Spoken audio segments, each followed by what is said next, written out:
Donc, les 144 000, puis le sous-titre, si on veut, l'accomplissement de l'Évangile éternel. Puis on va voir d'où ça vient, pourquoi on peut dire que c'est l'accomplissement de l'Évangile éternel. Qu'est-ce que ça signifie? Donc, ce qu'on va voir ce soir, c'est qui sont les 144 000. Puis on va parler aussi, parce qu'on a étudié le message des 3 anges cette semaine. Puis là, on va voir qu'il y a un 4e ange qui vient par la suite, en Apocalypse 18. On en a un peu déjà parlé, mais on va voir c'est quoi son message, le 4e ange. Puis l'Évangile éternel, justement, de quoi il s'agit quand on parle de l'Évangile éternel. Puis est-ce que l'Évangile, en fait, s'est terminé à la croix? Peut-être que ça va vous étonner d'avoir la réponse ce soir. Puis dans Apocalypse 7, on nous parle des 144 000. Puis on va aller voir le premier endroit dans la Bible où ce terme-là apparaît, c'est dans Apocalypse 7. Il est écrit « Et j'entendis le nombre de ceux qui avaient été marqués du sceau, 144 000 de toutes les tribus des fils d'Israël. » 144 000. Plusieurs pensent que ça pourrait être littéral. On peut dire que c'est assez partagé. Il y en a beaucoup aussi qui pensent que c'est un chiffre, nombre symbolique. Moi, je vous dis, de savoir un ou l'autre, c'est pas ça qui est déterminant. Hein? C'est notre foi en Jésus-Christ qui compte. On ne va pas se chicaner là-dessus. Moi, je peux vous dire ce que j'en pense, parce que le livre de l'Apocalypse, pour moi, c'est un livre hautement symbolique. Donc, je crois que c'est symbolique. Et c'est pas pour rien que c'est 144, parce qu'on sait que le chiffre 12 représente l'humanité, représente l'alliance entre Dieu et l'homme. Puis il y a eu 12 tribus de Jacob, puis il y a eu combien d'apôtres? Il y en a eu 12. Puis 12 fois 12, ça fait 144.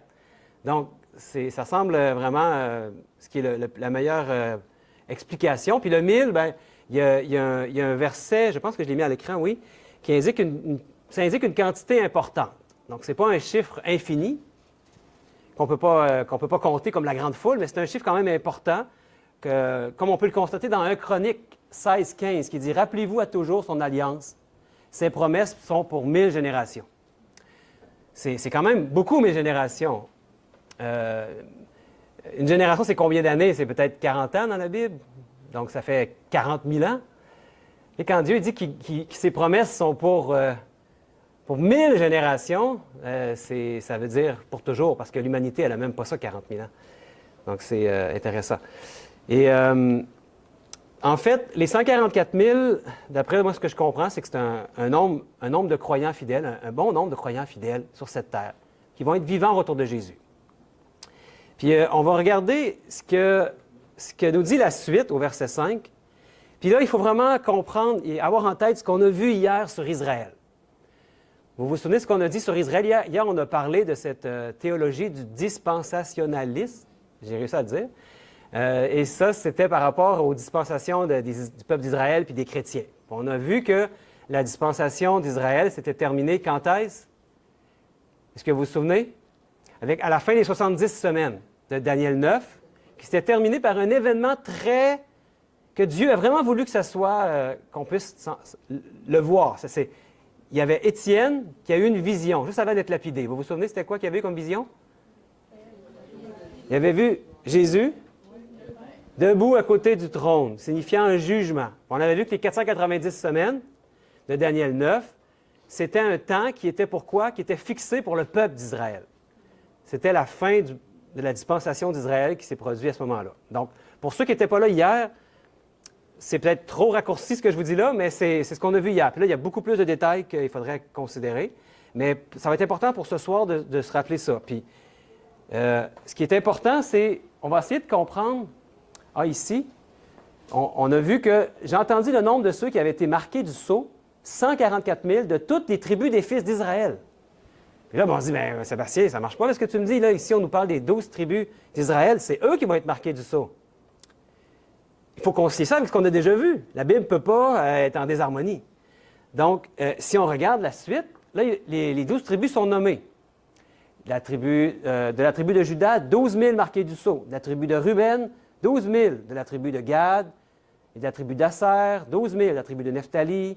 Bon, après ça, on nomme Manassé, Siméon, Lévi, Issachar, Zabulon, Joseph, Benjamin.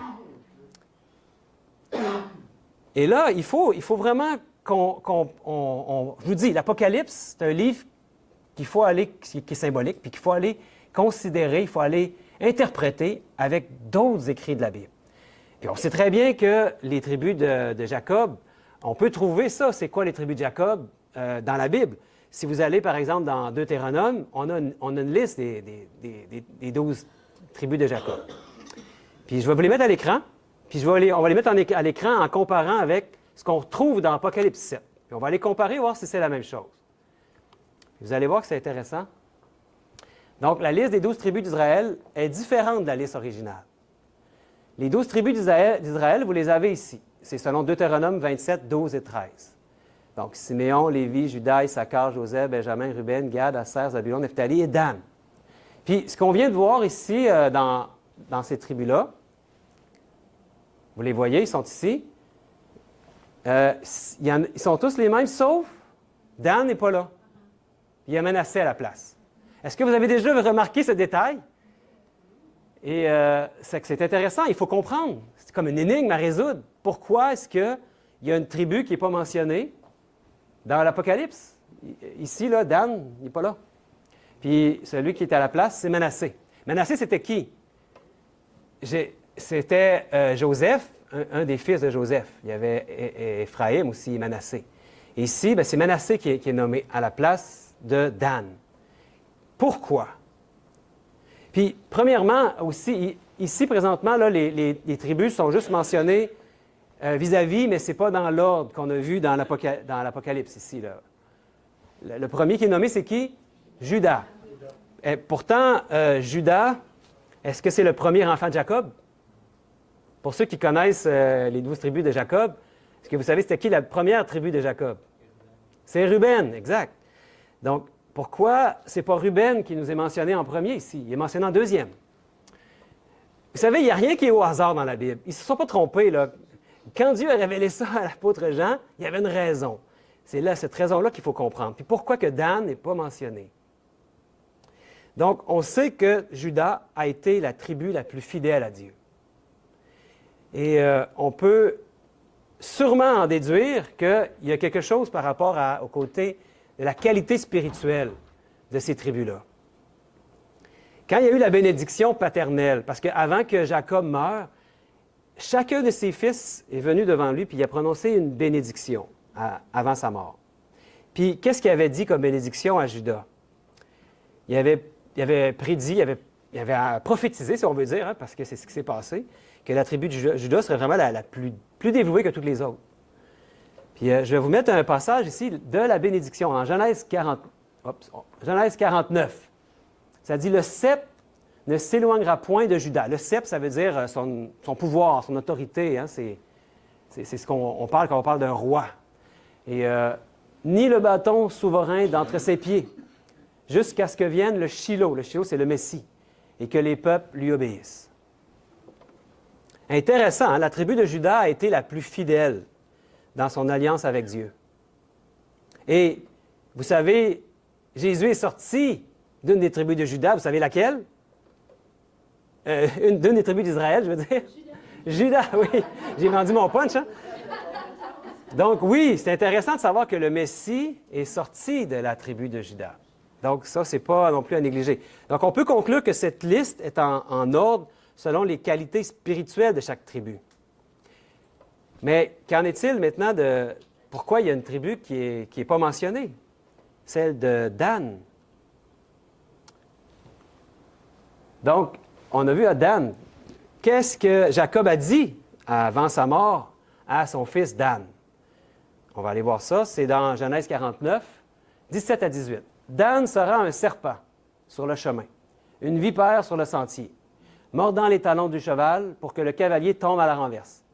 J'espère en ton secours, ô Éternel. Le serpent, d'après la Bible, on l'a déjà discuté, qu'est-ce qu'il représente? Satan, hein? Et dans Apocalypse 12, justement, on a la définition. Le serpent ancien, aussi appelé le diable et Satan. Et Dan a été une tribu qui fut une chute pour les autres. Et Jacob a prié pour que Dieu lui porte secours. Et que nous rapporte l'histoire au propos de la tribu de Dan? Parce qu'on trouve son histoire à Dan dans la Bible. Hein? Et si on va dans les 2 rois, on va en voir un peu plus sur Dan. Jéhu, c'est le roi Jéhu, extermina Baal du milieu d'Israël. Baal, c'était un faux dieu qui adorait. Mais il ne se détourna point des péchés de Jéroboam, fils de Nébat, qui avait fait pécher Israël. Il n'abandonna point les veaux d'or qui étaient à Béthel et à Dan. Dan, on voit que la tribu de Dan avait conservé une idole, un veau d'or. Puis, en fait, c'était un détournement de la vraie adoration que le Créateur, qui est due au Créateur, n'est-ce pas? Et qu'elle est demeurée un lieu d'adoration illicite. Quelque chose que Dieu n'avait pas permis, qu'on se fasse des statues. En fait, par ce fait, cette tribu ne respectait pas l'un des commandements de Dieu. Lequel, vous savez? Le deuxième. Tu ne te feras pas d'image taillée, ni de représentation quelconque, des choses qui sont sur la terre ou dans le ciel. Donc, clairement, Dan était un endroit où il y avait de l'idolâtrie. Puis ils ont entraîné dans la chute même d'autres tribus.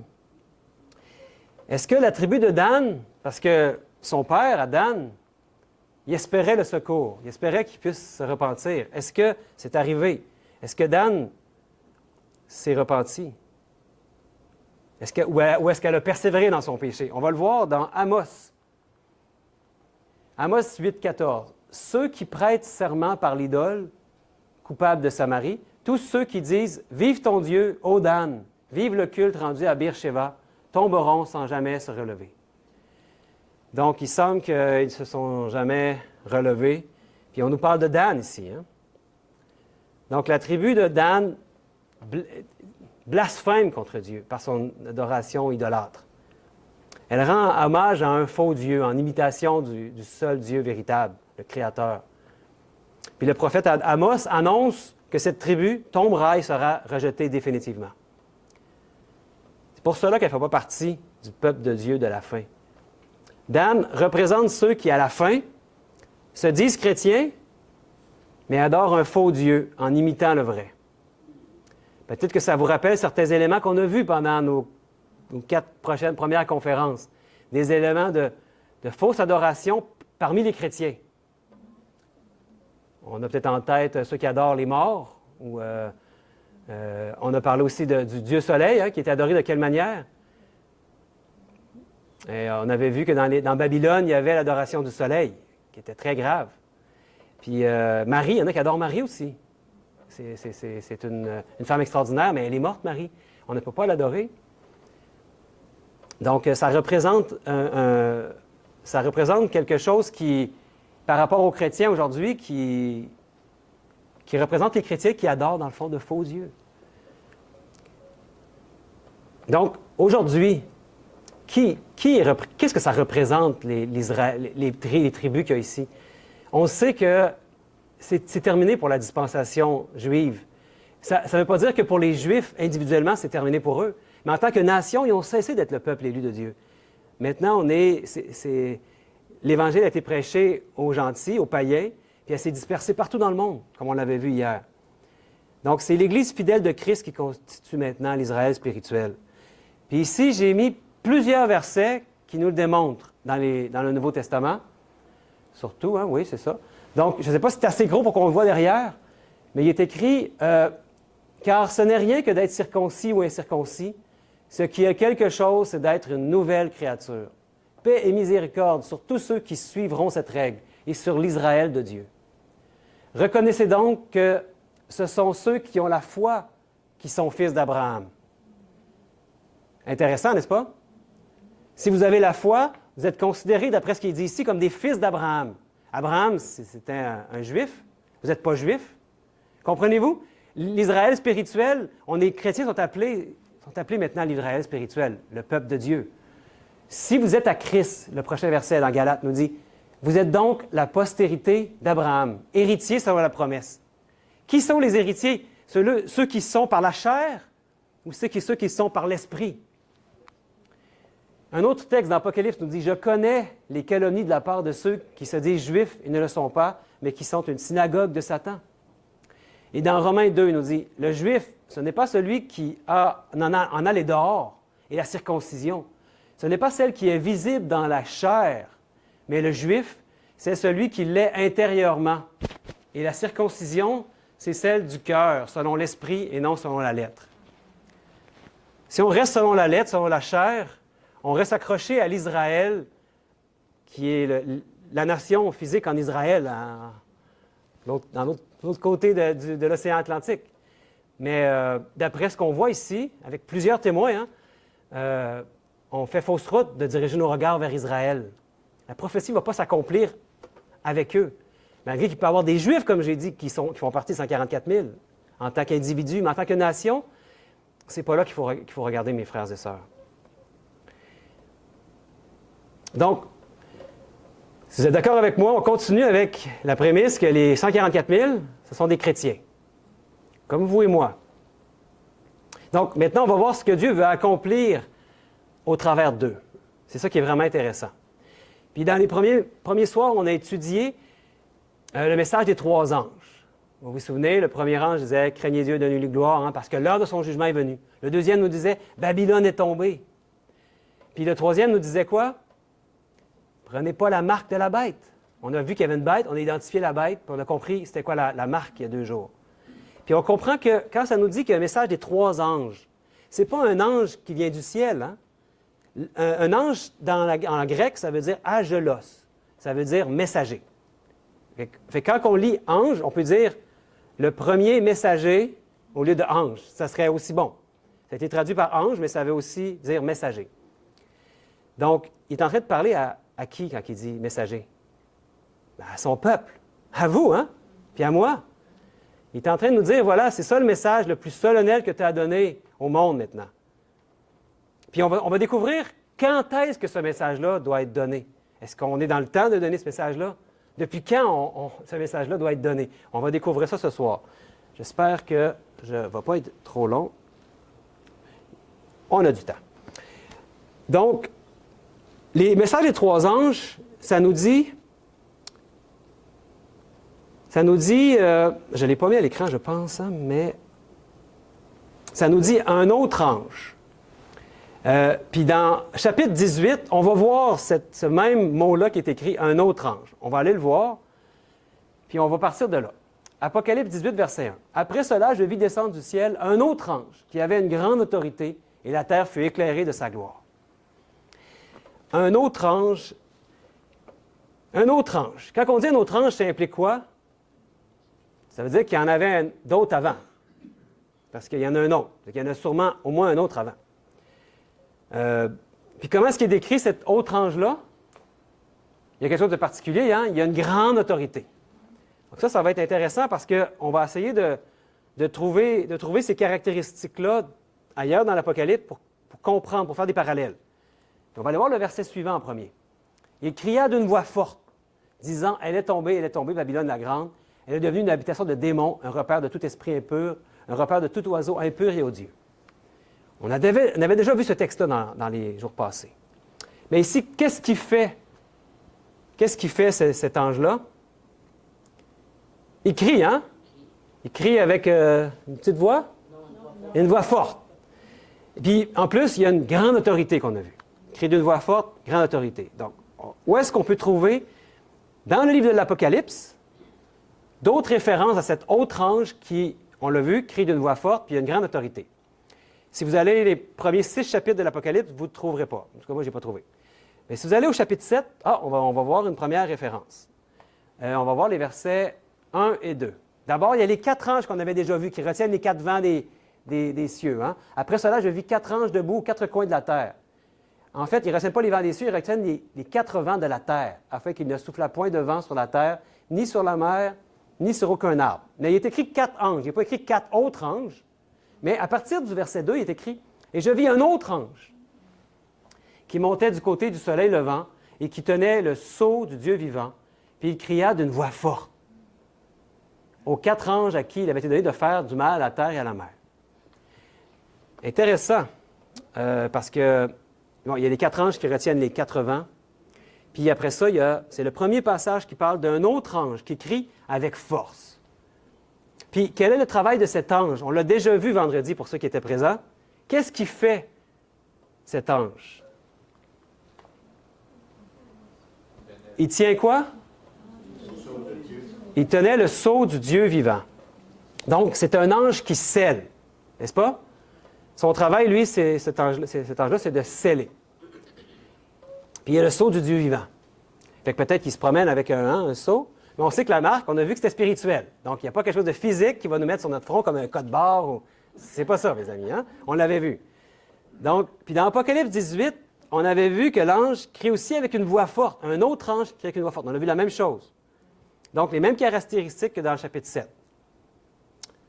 On doit comparer les textes et voir les similitudes. Hein? C'est le même ange dont on parle. Vous êtes d'accord? Cet ange-là, autrement dit, on apprend quelque chose de plus qu'on n'a pas dans Apocalypse 18, que c'est un ange qui scelle. Le même ange qu'on a parlé dans Apocalypse 18, c'est un ange qui scelle. Donc, maintenant, on va voir ce que dit l'ange. Ça va être au verset suivant. « Ne faites point de mal à la terre, ni à la mer, ni aux arbres, jusqu'à ce que nous ayons marqué du sceau le front des serviteurs de notre Dieu. » Et j'ai entendu le nombre de ceux qui avaient été marqués du sceau, 144 000 de toutes les tribus des fils d'Israël. Marqué du sceau le front des serviteurs de notre Dieu. Et qu'est-ce que c'est le sceau de Dieu? On a vu, hein, vendredi, que Dieu avait mis son sceau à quel endroit? Oui, sur le front ou sur le front. Mais à quel endroit qu'on a pu trouver le sceau dans la Bible? Oui, dans les Saintes Écritures et dans sa loi. Il avait dit celle dans la loi, le sceau était dans sa loi, c'est ça qu'on avait vu. Hein? On avait trouvé dans sa loi, dans le 4e commandement, le sceau de Dieu, le sabbat du 7e jour. Puis qu'est-ce que le sceau de Dieu, qui est le sabbat du 7e jour, nous enseigne? Il nous pointe vers quoi quand on se repose le jour du sabbat? Qu'est-ce que Satan ne pourra jamais faire? Il est assez puissant, Satan, mais il y a quelque chose qu'il ne pourra jamais faire. Parce que Dieu, quand il parle, la chose arrive. Il dit que la lumière soit et la lumière arrive. Satan ne peut pas faire ça. Il n'est pas créateur. Il est une créature très puissante. C'est la plus puissante des créatures que Dieu a créées, mais il ne peut pas créer. Le créateur, il y en a seulement un, le seul vrai Dieu, et son Fils Jésus. Ils ont tout créé ensemble. Donc, il est notre créateur, il a tout fait en 6 jours, puis 7e jour, il s'est reposé. Il s'est reposé. Alors, qu'est-ce que le sabbat nous enseigne? Le repos. Le repos de quoi pour nous? De nos œuvres à nous? Non, on avait vu que ce n'était pas dans nos œuvres à nous qu'on se repose. Mais on se repose, c'est le repos du péché. Alors, qu'est-ce que le sceau veut dire également? On va voir les paroles qui lui servent de sceau dans 2 Timothée. 2 Timothée 2. Néanmoins, le solide fondement de Dieu reste debout, avec ses paroles qui lui servent de sceau. Le Seigneur connaît ceux qui lui appartiennent, et quiconque prononce le nom du Seigneur, qu'il s'éloigne de l'iniquité. Est-ce que vous avez un autre mot pour iniquité? Un mot qui n'était pas très populaire de nos jours, là, le mot péché, n'est-ce pas? Bon, aujourd'hui, c'est rare que tu vas dire à quelqu'un « tu as fait un péché hein? ». On ne dit pas ça dans notre monde. Hein? Mais c'est un mot qui existe. Puis d'ailleurs, Jésus est venu mourir à cause du péché, parce qu'on est des pécheurs. Donc, ça nous dit ici qu'il s'éloigne de l'iniquité. Ceux qui lui appartiennent, ceux qui vont sceller, qui s'éloignent de l'iniquité. Le sceau a rapport avec le péché. Et on va voir ce soir que, en fait, c'est la victoire sur le péché. Mais par eux-mêmes, les 144 000 en sont incapables, n'est-ce pas? Savez-vous quelle est la clé pour rester debout? Il nous le dit ici, hein? Le solide fondement de Dieu reste debout. Vous savez c'est qui le solide fondement? Il y en a un seul et unique. C'est Jésus-Christ. C'est lui le fondement. Il n'y en a pas d'autre. Le seul nom qui a été donné par lequel nous pouvions être sauvés. L'unique Fils engendré de Dieu, comme on l'a vu. Jésus-Christ, le Fils du Dieu vivant. Lui, il représente la droiture parfaite. En anglais, il y a un mot que j'aime bien, c'est « righteousness ». Je ne sais pas si je le dis bien, là, mais ça veut dire la droiture. Mais en anglais, c'est comme plus fort encore. C'est notre justice. Il est notre justice, la droiture parfaite. Et dans Apocalypse 18, puis Apocalypse 7, les 2 endroits qu'on a vus, cet autre ange qui parle avec une voix forte, on a vu que c'est un ange qui scelle, en fait. on peut faire le lien que c'est un ange qui scelle. Puis il y a un autre texte où on peut trouver l'appellation d'un autre ange. C'est dans ce fameux message des 3 anges qu'on a vu. Hein? On a déjà lu un autre ange. Puis ça nous dit au verset suivant, d'une voix forte. C'est le même ange dont on parle ici, au verset 7, qui dit d'une voix forte. On trouve ça aussi dans Apocalypse 7, Apocalypse 18. On voit que c'est le même ange. L'ange qui scelle. Et qu'est-ce qui apporte cet autre ange-là ici? Parce qu'on voit un détail de plus. On accumule des détails pour nous faire comprendre qu'est-ce qu'il fait cet ange-là. Il vole par le milieu du ciel, ayant quoi à la main? Un évangile éternel. Un évangile éternel. Donc, qu'est-ce que le sceau du peuple de Dieu? Que doivent-ils recevoir pour être scellés? Bien, ils reçoivent en fait l'Évangile éternel, qui est la victoire sur le péché. C'est la connexion incroyable qu'on peut faire en étudiant ces 3 anges-là qui sont connectés ensemble. Puis juste avant le message des 3 anges, au début du chapitre 14, c'est vraiment un passage très intéressant qui va nous parler des 144 000 aussi. Juste avant de nous parler de ce message-là, de l'ange qui a un évangile éternel, qui représente la victoire sur le péché. Puis là, peut-être ce n'est pas clair pour vous, mais on va avancer, puis vous allez voir, ça va le devenir de plus en plus. Apocalypse 14, il dit « Je regardais, et voici l'agneau se tenait sur la montagne de Sion, et avec lui 144 000 personnes, qui avaient son nom et le nom de son Père écrit sur leur front. Et j'entendis du ciel une voix, comme un bruit de grosse eau, comme le bruit d'un grand tonnerre. Et la voix que j'entendis était comme celle de joueurs de harpe jouant de leur harpe. Et ils chantaient un cantique nouveau devant le trône et devant les 4 êtres vivants et les vieillards. Et personne ne pouvait apprendre le cantique si ce n'est qui? Les 144 000 qui avaient été rachetés de la terre. Les 144 000 portent 2 noms sur le front. Il est inscrit le nom de l'agneau, c'est Jésus, puis il est inscrit le nom de son Père. Donc, on avait déjà parlé de ça un petit peu, hein? Il n'y a pas 3 noms sur le front. Vous avez remarqué?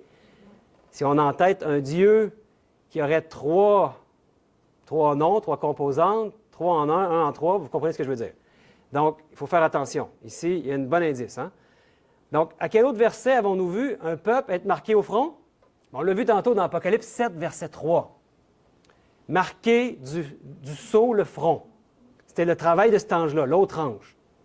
Les 144 000 sont la dernière génération par laquelle Dieu va accomplir l'Évangile éternel, la victoire sur le péché.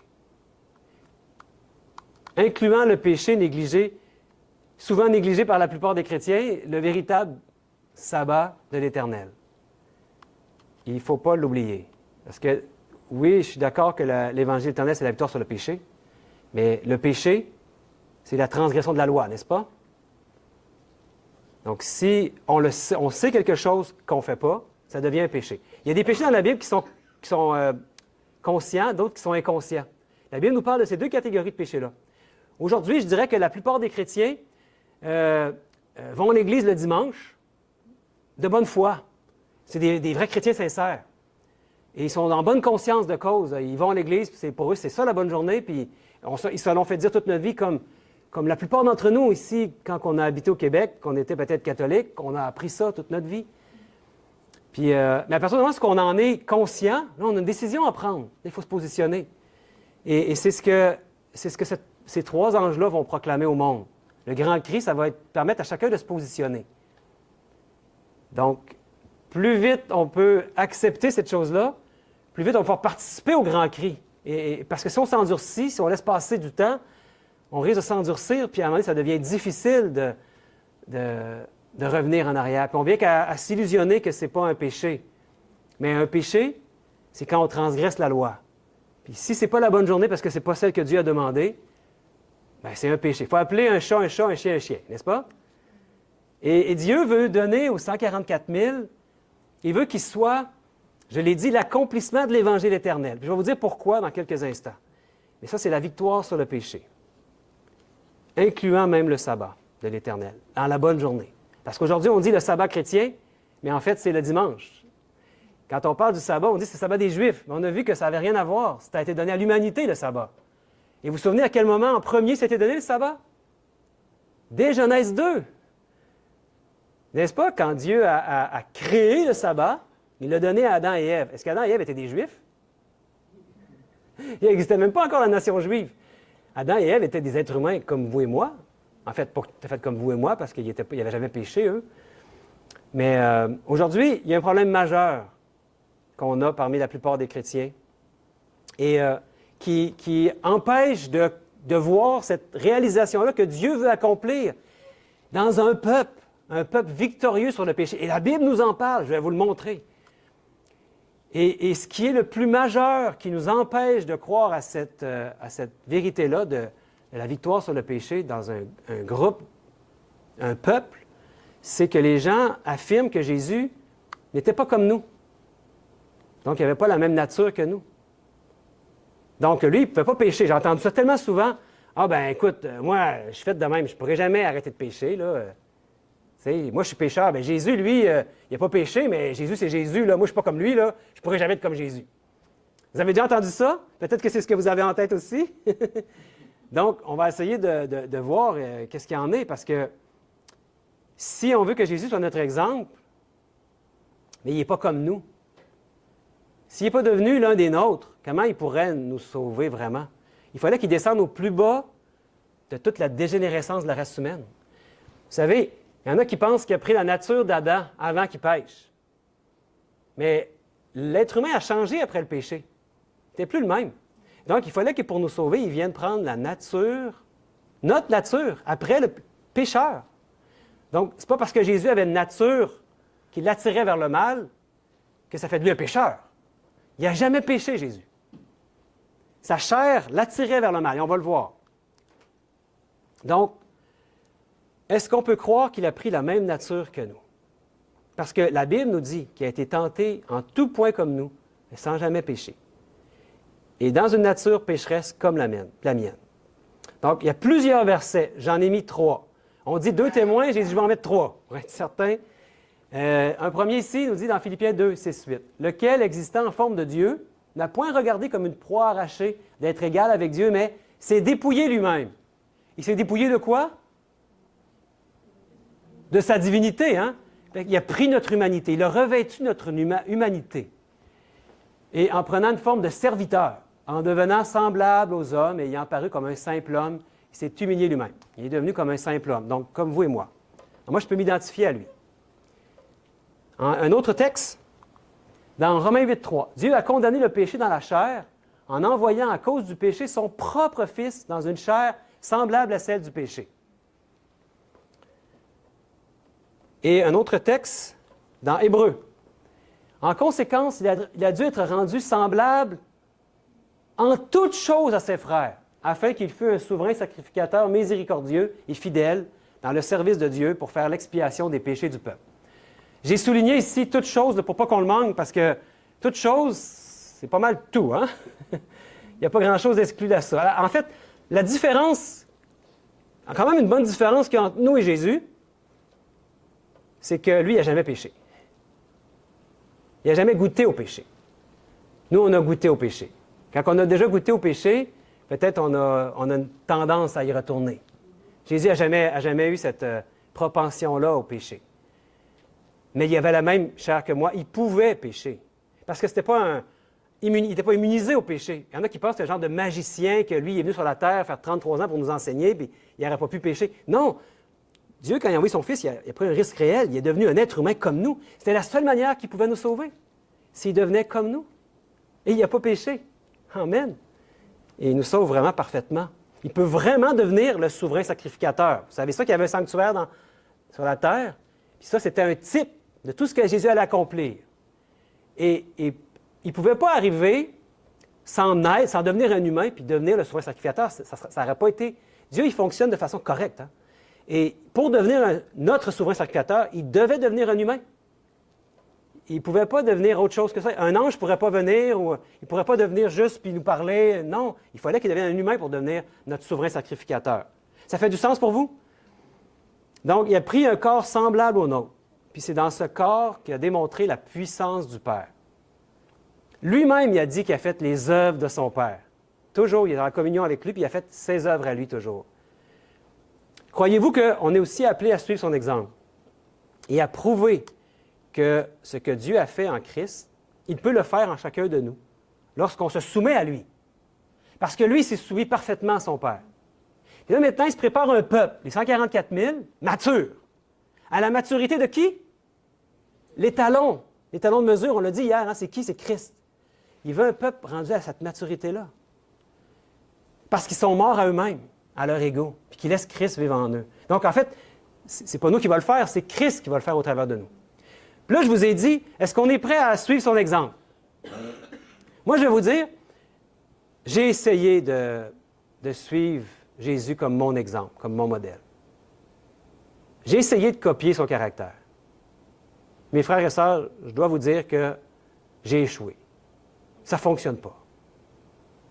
Ah, Sébastien, qu'est-ce que tu nous dis là? Pourquoi? On va voir une illustration. Vous allez comprendre.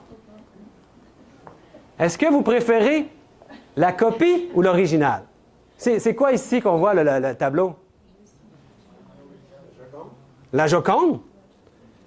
Est-ce que vous savez c'est quoi la valeur de la Joconde?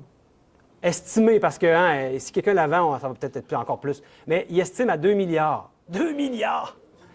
2000 millions de dollars pour un tableau, la Joconde. Puis celui qui l'achèterait, c'est sûrement un bon investissement parce qu'après, il va pouvoir la vendre plus cher. Hein? Et à côté, est-ce que vous préférez avoir la Rolex qui est fake ou la vraie? La vraie, hein? Une Rolex, une vraie, ça coûte 10 000 environ. Peut-être même plus cher aujourd'hui. J'aimerais vous dire que Jésus, c'est beaucoup plus qu'un exemple. Parce que ce qu'on veut, en fait, c'est pas essayer de reproduire le caractère de Jésus, mais on veut prier pour qu'on puisse avoir l'original en nous. Jésus qui vive en nous. Vous vous souvenez, Galates 2,20? J'ai été crucifié avec Christ, et si je vis, c'est plus moi qui vis, c'est qui vit en moi? Christ! Voilà ce que j'ai compris il y a quelques années, avec ce merveilleux verset, Galates 2,20. Vous savez, j'en ai fait une prière. Presque à chaque jour, je dis ce verset-là dans ma tête. Puis je dis, mon Dieu, fais que si c'est pas toi qui vis en moi, que ce soit toi qui vis en moi à chaque instant qui passe. Que moi, je sois mort à moi-même, puis que je te laisse vivre. Prends ma vie, mon Dieu. Que Jésus puisse vivre par son esprit en moi. C'est tout simple, là, vous allez me dire, mais il le fait. Et c'est l'original. En fait, on veut que ce soit Christ qui vive en nous. Parce que si on essaie, on risque de réussir pendant un certain temps, un jour ou l'autre, on va échouer. L'être humain ne pourra jamais arriver à la maturité de Christ par ses propres forces. C'est peine perdue. Essayez si vous voulez, vous allez vous en rendre compte par vous-même. En fait, ce qu'on a besoin, c'est son esprit en nous. On a déjà parlé un peu de c'est quoi l'esprit. C'est l'esprit de Christ. Hein? Mettez-en pas un autre que Christ. Parce qu'il y a un seul médiateur entre nous et Dieu. Lui, c'est le médiateur. C'est le voile du temple qu'il y avait entre le lieu saint et le lieu très saint. Maintenant, il a été déchiré en deux, vous vous souvenez? Puis il donne accès auprès du Père. Par Christ, on veut que ce soit son esprit qui soit en nous, puis qui nous guide en tout temps. Donc, la bonne compréhension pour comprendre, c'est que c'est important de comprendre, mais qui est l'Esprit Saint? C'est la clé de l'Évangile éternel. Parce que c'est lui qui va nous sceller, hein, l'Esprit. Puis l'Esprit, bien, j'aimerais vous dire que l'Esprit de Christ, c'est la vie. Un autre mot pour esprit, c'est vie. Et que si vous avez l'Esprit de Christ, vous avez sa vie en vous. Et si Christ vit sa vie en vous, est-ce qu'il va encore pécher?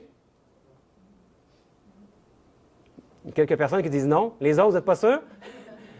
Pensez-y, là, c'est Christ. Est-ce qu'il a déjà péché, Christ? Non. Si son esprit vit en vous, allez-vous encore pécher? C'est facile de voir, hein? Ça semble facile à dire, mais maintenant, la solution, c'est quoi? C'est de faire des efforts. On ne va pas y arriver. La solution, c'est sur nos dos genoux. C'est là que ça se passe, la bataille. À prier Dieu qu'il puisse reproduire le caractère de Jésus en nous par son esprit qui vit en nous. En fait, je vous ai dit que l'esprit, c'était la vie. Il y a un texte qui nous dit ça dans 1 Corinthiens. C'est pourquoi il est écrit « Le premier homme, Adam, devint une âme vivante. Le dernier Adam est devenu un esprit vivifiant. » C'est qui le dernier Adam? C'est Jésus-Christ, le second Adam. C'est comme si avant que Jésus vienne, on était tous sous Adam, parce que c'était lui le Père, le premier. Tu sais, le premier, c'est notre Père à tous. On est tous en dessous de lui. Et maintenant, une fois que Jésus est venu, il est devenu le dernier Adam. Ça veut dire que maintenant, vu que Jésus était le Père d'Adam, le créateur d'Adam, ça veut dire qu'il était au-dessus d'Adam. C'était lui seul qui pouvait venir, parce qu'il fallait quelqu'un qui soit au-dessus de lui. Parce que maintenant, on n'est plus sous Adam, on est sous Christ, qui est au-dessus d'Adam. C'est le second Adam. On est rendu en dessous de Christ. On est une nouvelle race, une nouvelle créature. On n'est plus de la race d'Adam, on est de la race de Jésus-Christ, nous les humains. Et tous les humains sont dans cette race-là. Hein? Jésus-Christ les a sauvés. Quand je dis ça, ça ne veut pas dire qu'ils vont aller au ciel, hein? Mais ils sont sauvés en Jésus-Christ. Vous êtes d'accord avec moi? Tu sais, des fois, je l'entends dire, quand est-ce que tu as été sauvé, toi? Moi, je leur dis toujours, j'ai été sauvé il y a 2000 ans sur la croix. Amen. Amen. C'est une grande révélation qu'il faut savoir, mes amis, parce qu'on nous fait à croire qu'il faut savoir le moment exact qu'on a été sauvé. Puis on n'est pas capable de le dire, bien, ça veut dire qu'on n'est pas sauvé. Là, on sait la seconde même de notre conversion. La conversion, c'est qu'on accepte Jésus-Christ, car Dieu a tant aimé le monde, qu'il a donné son Fils, afin que quiconque croit en lui ne périsse pas, mais la vie éternelle. Donc, comprenez-vous que dans le salut, il y a comme deux parties. Il y a le salut objectif, sans mon consentement de ce qu'il a fait pour moi, en dehors de ma volonté, avant même que tu viennes au monde. Ça, c'est acquis, mes amis. Donc, c'est une vraie bonne nouvelle qu'on allait dire aux gens. Savez-vous, vous êtes sauvés en Jésus-Christ? Ah, ouais, je ne savais pas. Mais maintenant, qu'est-ce que je peux faire? Mais maintenant, vis comme un sauvé. Gars, je vais venir, je vais t'enseigner. C'est une bonne nouvelle, l'Évangile. Ce n'est pas une mauvaise nouvelle. La mauvaise nouvelle, ça serait d'aller dire à ton voisin, savais-tu que tu es perdu? Hey, ça te tente-tu d'être sauvé maintenant? Bien, écoute, c'est pas ça la bonne nouvelle. C'est vraiment une bonne nouvelle. On a un sauveur qui nous a déjà sauvés. Et maintenant, il veut qu'on l'accepte, son salut. Parce qu'il ne va pas nous emmener de force au ciel. Il va emmener des gens qui vont arrêter de résister contre son esprit. Parce qu'il a dit, quand je vais être élevé de la terre, je vais attirer tous les hommes et les femmes à moi. C'est dans Jean 8, je pense, ça dit ça. Jean 8, 32, si je me rappelle bien. Il va attirer qui? Tout le monde à lui.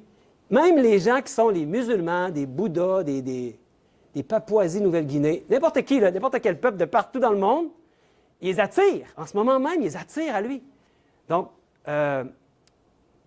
pour pas se laisser attirer, il faut faire quoi? Il faut résister. Moi, je vois Jésus comme un gros aimant. Là, tu te tiens pour résister. Parce qu'il veut nous sauver tous. C'est beau l'Évangile, hein? On a un esprit vivifiant, Jésus-Christ. Ça signifie un esprit qui donne la vie. C'est ça que ça veut dire, vivifiant, qui donne la vie. Il veut vous donner la vie. Et pour ça, bien, il faut mourir à notre ancienne vie. Notre ancien Sébastien, notre ancien Richard, etc. On doit mourir. Puis maintenant, ce qui est merveilleux, c'est qu'il a dit, il est avantageux que je m'en aille. Parce que si je ne m'en vais pas, je ne pourrais pas vous envoyer mon esprit dans une telle plénitude. Son esprit, hein? Et en fait, son esprit qu'il nous a envoyé, il ne pouvait pas nous l'envoyer avant qu'il monte au ciel après sa résurrection. Là, il a été intronisé au ciel, puis il a été glorifié. Puis quand il a été glorifié, dès qu'il était glorifié, qu'est-ce qu'il a fait? C'était le moment de la Pentecôte. Il a envoyé son esprit dans une mesure jamais encore qu'il y avait eu dans toute l'histoire de l'humanité. Pourtant, l'esprit existait avant la Pentecôte. L'esprit de Dieu, l'esprit de Christ était là. Mais maintenant, l'esprit qui a envoyé à la Pentecôte était bonifié de son expérience humaine. Ça n'avait jamais arrivé. Que l'Esprit de Dieu était... Tu sais, il a été dans mes bottines. Il est marché sur cette terre comme moi, comme vous. Fait que maintenant, il peut vraiment me donner la victoire. Son esprit sait c'est quoi être un être humain, sait c'est quoi être tenté, parce que ça dit qu'il a été tenté en toutes choses. Et je suis certain que Jésus a souvent été l'être humain qui a été le plus tenté sur cette terre. Parce que Satan a dû s'acharner personnellement. Il n'envoyait pas ses démons, il devait venir personnellement pour le tenter tout le temps. Puis pourtant, il n'a jamais péché. Donc, son expérience humaine est absolument nécessaire pour nous donner la victoire. Vous êtes d'accord avec moi?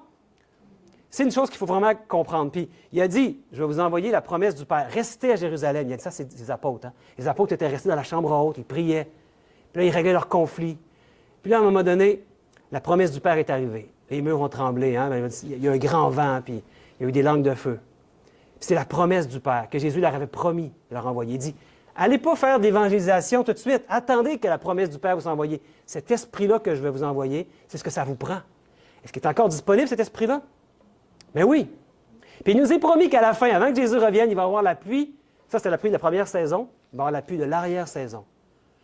Encore plus de plénitude de son esprit. qu'il va envoyer sur son peuple, sur vous et sur moi. Et dans le fond, qu'est-ce qui s'attend de ces 144 000-là? Qu'est-ce qu'il a toujours voulu de ses enfants sur cette terre, son peuple fidèle? Parce que lui, il est accusé, son caractère est accusé par l'ennemi, devant l'univers, de ne pas être juste, de demander des choses qu'on n'est pas capable de faire. Donc, nous, ce qu'on peut faire en retour, c'est de mourir à notre ego et de le laisser vivre en nous. De cette manière-là, l'Évangile éternel, qui est la victoire sur le péché, peut s'accomplir. Donc, on peut contribuer en réalité à blanchir la réputation de Dieu. Comprenez-vous l'honneur des 144 000? Le privilège qu'ils vont avoir? Wow! Donc, ils vont devoir passer par l'épreuve du feu, parce que c'est la seule manière qu'on peut être purifié un peuple, par l'épreuve. On grandit par l'épreuve, hein? Notre foi grandit. Elle devient même plus précieux que l'or, même l'or d'Ophir, nous dit la Bible. Donc, c'est l'Esprit de Christ lui-même qui va faire la démonstration de l'Évangile éternel dans un peuple qui sont appelés les 144 000. Et savez-vous, qui attend cette démonstration-là? Parce que ça dit que nous sommes, nous les humains, comme en spectacle à tout l'univers. L'univers entier attend cette démonstration. Quand ce sera accompli, cette démonstration-là, la fin va venir. Dieu aura accompli son plan de salut. En fait, j'ai un verset ici, Romains 8, 19. « Aussi la création attend-elle avec un ardent désir la révélation des fils de Dieu. » Et j'aimerais dire des fils et des filles de Dieu. Hein? Donc, quelle est l'œuvre de Dieu? Quelle est l'œuvre de Dieu actuellement? Parce qu'il y a toujours eu une œuvre, une vérité présente pour chaque époque. Tu sais, à l'époque de Jésus, il y avait Jean-Baptiste qui disait « Repentez-vous ». À l'époque de Noé, ça disait « Bien, rentre dans l'arche, hein? Il y a de l'eau qui s'en vient. » À notre époque, c'est quoi la vérité présente qu'on a? Bien, c'est ce que je viens de vous raconter sur les 144 000. Ceux qui sont vivants sur cette terre, quand Jésus va revenir, ils vont démontrer l'Évangile éternel. Donc, Dieu est en train de produire cette dernière génération-là d'hommes et de femmes qui gardent sa loi, qui ne pêchent plus. Même de manière inconsciente, comme Jésus. En fait, Jésus, Dieu, le Père et le Fils, vont réussir à écrire la loi, leur loi, dans notre cœur. On n'a pas besoin de regarder le papier ou la table de pierre. Il l'écrit dans notre cœur. Donc, il doit et il va démontrer, parce que c'est une promesse. Il va revenir, Jésus. Donc, ça va se produire. C'est ce que l'univers attend encore aujourd'hui. Mais ça va arriver. Que même des chrétiens ordinaires comme moi, comme vous, bien, on peut avoir la victoire totale sur tous les péchés. Donc, il ne faut pas sous-estimer la puissance de Dieu. Peut-être vous êtes incrédule en ce moment. Vous dites, Sébastien, est-ce que tu nous dis là, c'est trop fort? Mais qu'est-ce qui est impossible pour Dieu? Les disciples, à un moment donné, il leur avait parlé des riches. Puis pour eux, les riches, ils allaient au ciel parce qu'ils étaient bénis de Dieu. Hein? Puis là, il leur a dit que même pour les riches, ça serait difficile, même plus difficile que pour un chameau de passer par le trou d'une aiguille. Puis là, ils se sont dit, « Hey, mais si eux, les riches, ne vont même pas au ciel, c'est difficile pour eux, qu'est-ce qu'il y en est de nous? » Puis là, il a dit, « Mais pour vous, c'est impossible, mais pour Dieu, tout est possible. » Donc, si on regarde à nous, c'est Luther qui a ça. Il disait, « Si je regarde à moi, je ne vois pas comment je pourrais être sauvé. Mais si je regarde à Jésus, je ne vois pas comment je pourrais être perdu. » C'était beau, hein? Donc, ça va être un miracle, un véritable miracle, l'accomplissement de l'Évangile éternel. Ne soyons pas incrédules. En fait, les 144 000 vont passer on peut dire, le test. J'aime pas ça dire le mot test, mais c'est comme un test qui va démontrer, en fait, leur foi, leur fidélité à Jésus-Christ, que c'est Christ qui vient en eux. Et il y en a un qui a eu un test un peu similaire, c'est Job. Connaissez-vous le livre de Job? Quel était le test de Job? Job, il n'a pas eu dur, il n'a pas eu facile, hein? Ça a été dur pour lui. Dans le premier chapitre, je pense, du livre, on voit tout ce qu'il y a comme catastrophe qui lui arrive dans sa vie. Ses troupeaux meurent, ses enfants meurent, il perd à peu près tout. Même, il a une maladie de peau. Il est au travers de plein de difficultés terribles, sans jamais renier Dieu. Hein? Ça va être aussi le lot de ceux qui feront partie de la dernière génération. Dieu est prêt pour ce défi. Quand Jésus va jeter son encensoir sur la terre, Apocalypse 8, 3, 5, que la porte de la grâce va être fermée, Satan aura un contrôle complet sur l'humanité comme jamais auparavant. Il pourra faire tout ce qu'il voudra. Mais il y a une chose qu'il ne pourra pas faire. Vous savez ce que c'est? Il ne pourra pas toucher la vie du peuple de Dieu. Comme pour Job. Quand la porte de la grâce va se fermer, la démonstration qu'un peuple peut avoir la victoire sur le péché va être complète à ce moment-là. Donc, aujourd'hui, il est en train de préparer son peuple. Peut-être vous avez des épreuves dans votre vie comme chrétien. Puis vous vous rendez compte, hey, grâce à cette épreuve-là, j'ai réussi à comprendre telle chose, j'ai eu une leçon, merci mon Dieu. Sur le coup de l'épreuve, on ne le voit pas, mais par la suite, on voit toujours qu'il nous fait grandir. Et Dieu va faire en sorte de permettre certaines épreuves, parce que des fois, on est lent à comprendre. Des fois, on doit passer par certaines épreuves pour qu'il touche notre cœur. Puis le plus vite qu'on peut comprendre, peut-être le moins qu'on va avoir des épreuves. Mais l'ennemi va s'arranger pour nous donner des épreuves lui aussi. Mais Dieu, c'est lui qui permet toutes choses. S'il permet qu'il nous arrive des épreuves, c'est sûrement pour sa gloire, pour nous apprendre des choses. Donc, le monde va passer au travers de difficultés inimaginables, on l'a vu. Hein? Puis son peuple va crier nuit et jour vers Dieu. Puis il ne semblera pas répondre. Est-ce que ça vous rappelle comme quelqu'un d'autre? À Gethsémani, sur la croix, Jésus, il agonisait sur la croix, puis il a prononcé des paroles suivantes, « Mon Dieu, pourquoi m'as-tu abandonné? » Les 144 000 passeront aussi. Pendant un certain laps de temps, hein, très court, mais ils vont aussi avoir des doutes qui vont les retenir dans l'esprit. Puis ils vont les rejeter, ces doutes-là. Mais l'ennemi va tout faire pour les persécuter jusqu'à la fin. Mais les 144 000 vont aussi avoir un genre de mini-Gethsémani. Son peuple goûtera un peu de cette expérience à travers laquelle Christ est passé. Ils penseront que Dieu les a aussi abandonnés, parce que tout va s'écrouler autour d'eux. Comment est-ce que c'était pour Jésus? Avez-vous déjà imaginé son agonie? On va voir des textes. Matthieu 26 nous dit, « Là-dessus, Jésus alla avec eux dans un lieu appelé Gethsémani. Il dit aux disciples, « Asseyez-vous ici, pendant que je m'éloignerai pour prier. » Il prit avec lui Pierre et les 2 fils de Zébédée, et il commença à éprouver de la tristesse et des angoisses. Il leur dit alors, « Mon âme est triste jusqu'à la mort. Restez ici et veillez avec moi. » Puis, ayant fait quelques pas en avant, il se jeta sur sa face. Il pria ainsi, « Mon Père, s'il est possible, que cette coupe s'éloigne de moi. Toutefois, non pas ce que je veux, mais ce que tu veux. » Et il vint vers les disciples qu'il trouva endormis. Et il dit à Pierre, « Vous n'avez donc pu veiller 1 heure avec moi? Veillez et priez afin que vous ne tombiez pas dans la tentation. L'esprit est bien disposé, mais la chair est faible. » Intéressant ici parce que Jésus est dans l'agonie, dans la tristesse. Puis qu'est-ce qu'il fait? Il prie. Il prie son Père. Puis il demande à ses disciples de prier avec lui, puis ils ne sont pas capables, ils s'endorment. Il y a un esprit qui leur alourdit, le cerveau n'est pas capable de suivre, ils dorment. Puis Jésus, il prie, puis même il dit, « Mon âme est triste jusqu'à la mort. » Il sait, Jésus, qu'est-ce qui s'en vient. En fait, quand il dit que cette coupe s'éloigne de moi, il parle de quoi? Hein? Il parle de sa mort. Il sait qu'il s'en va à Gethsémani.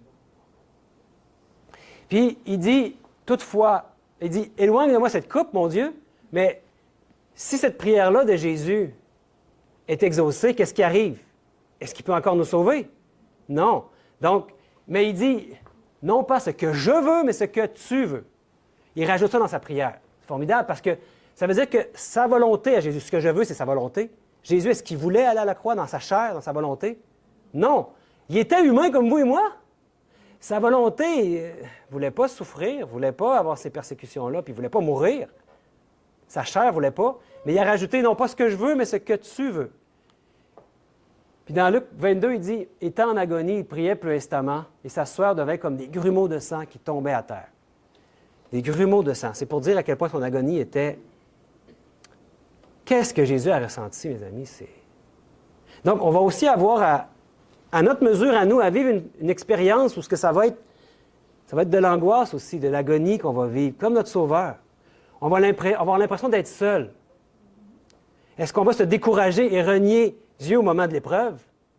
Dieu va nous avoir préparé toute notre vie. Puis vous savez, il y en a qui vont s'endormir avant ce temps d'épreuve. Dieu, dans sa sagesse, il va faire en sorte que ceux qui vont être capables de passer au travers de son peuple, il va les garder en vie. il prépare un peuple présentement à ce qu'il soit capable d'être debout quand cette épreuve-là va arriver. Puis d'avoir la maturité de Christ, en fait, parce que Christ vit en eux. Puis il y en a d'autres qui vont s'endormir. Puis ils vont être ressuscités après, je suis certain, quand Jésus va revenir. Mais les 144 000, c'est ceux qui vont être vivants au retour de Jésus, ceux qui vont passer au travers de l'épreuve, puis qui vont démontrer l'Évangile éternel, qui vont l'accomplir. Est-ce qu'en fait, on va avoir la même réaction que Job? Qu'est-ce qu'il y a eu comme réaction Job? Il dit, « En tout cela, Job ne pécha point et n'attribua rien d'injuste à Dieu. » Malgré qu'il y a eu plein d'épreuves, il a tout perdu, lui qui était très riche. Puis il dit, « Dans cette nouvelle épreuve, Job ne prononça aucun mot qui puisse offenser Dieu. » Job, c'est un peu comme un type aussi des 144 000. Après la fermeture de la porte de la grâce, son peuple, la dernière génération, devra vivre à la vue d'un Dieu saint sans intercesseur. Parce qu'il y a une période où il sort de où il est, on va le voir dans le sanctuaire céleste, dans le lieu très saint. Il sort, après son travail de grand prêtre soit terminé, puis il vient chercher son peuple. Puis il y a un petit délai entre les deux. Ça, on pourrait l'étudier plus tard ensemble si vous voulez. Donc, même si Christ va avoir terminé son intercession, puis qu'il n'y aura plus d'intercesseur pour... S'il y a quelqu'un qui fait un péché, bien, il ne peut pas retourner au ciel pour intercéder pour les péchés, pour offrir encore ses mérites. Ils doivent vivre sans intercesseur, mais ça ne veut pas dire qu'il n'y a plus la protection de Dieu. La protection de Dieu, par les anges qui nous envoient pour nous protéger, est toujours là. Jamais elle va être retirée. Hein? Donc, Jésus lui-même a été fortifié par un ange à Gethsémanée. Et les 144 000, pendant cette période, bien, ils vont être sévèrement tentés, mais ils ne pécheront point, ils vont être scellés. Il va les avoir scellés, Dieu, de son sceau. Puis ça va être à travers les 144 000 que Dieu va être vaincu. Pas à cause de 144 000, à cause de Jésus-Christ qui vit en eux. Comprenez-moi bien, hein? Donc, est-ce qu'on peut dire gloire à Dieu pour ça? Amen. En fait, les 144 000, pourquoi on en parle, c'est qu'ils forment une partie vitale du plan de Dieu, le plan du salut. L'accomplissement de l'Évangile éternel. Ils vont être une démonstration, la démonstration tant attendue de la puissance de l'Évangile en Jésus. En fait, c'est ce qu'on a vu après le message des 3 anges. Il y a un texte dans Apocalypse 14 qui nous dit « C'est ici la persévérance » ou d'autres textes disent « la patience des saints » qui gardent les commandements de Dieu et la foi de Jésus. Dieu a réussi à reproduire la foi de Jésus en eux parce que c'est Christ qui vit en eux. Formidable. Donc, n'ayons aucun doute que ce plan de Dieu pour la dernière génération va s'accomplir. C'est Dieu qui nous fortifie. Avec lui, on n'a rien à craindre. Car si Dieu est avec nous, qui peut être contre nous? Dieu est beaucoup plus fort que l'ennemi. Hein? Donc, son peuple aura à lutter contre des puissances invisibles. Mais ils auront la victoire parce que Jésus vit en eux par son esprit. Puis lui a déjà eu toutes les victoires contre toutes les dominations, toutes les puissances invisibles. Avant d'entrer dans le temps de trouble, chaque enfant de Dieu devra avoir confessé ses péchés, afin qu'aucune tâche ne vienne souiller son âme. Ne résistons plus. Ne remettons pas ça à plus tard. Dieu veut nous donner la victoire dès maintenant. C'est aujourd'hui qu'on peut réclamer la victoire. Aujourd'hui, c'est le jour favorable, c'est le jour du salut, nous dit le texte, hein, parce que peut-être demain, on peut mourir aussi. Mais remettons pas ça à plus tard. En Jésus, la victoire, elle est peut-être possible. Non, on peut dire elle est certaine. Elle est assurée, la victoire en Jésus, parce que lui, il a eu la victoire. Et s'il vient en nous, bien, la victoire, elle est certaine. Il n'y a aucun doute.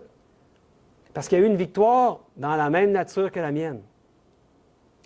Alors, s'il vient en moi par son esprit, on aura aussi la victoire totale en nous. Puis en Jésus et aux yeux de l'univers, on va être considérés comme vierges. Vous avez déjà vu ça dans l'Apocalypse? Ils sont comme des vierges. Puis là, vous dites, qu'est-ce que ça vient faire dans l'Apocalypse? Vierge. Mais on a compris c'était quoi une prostituée, hein?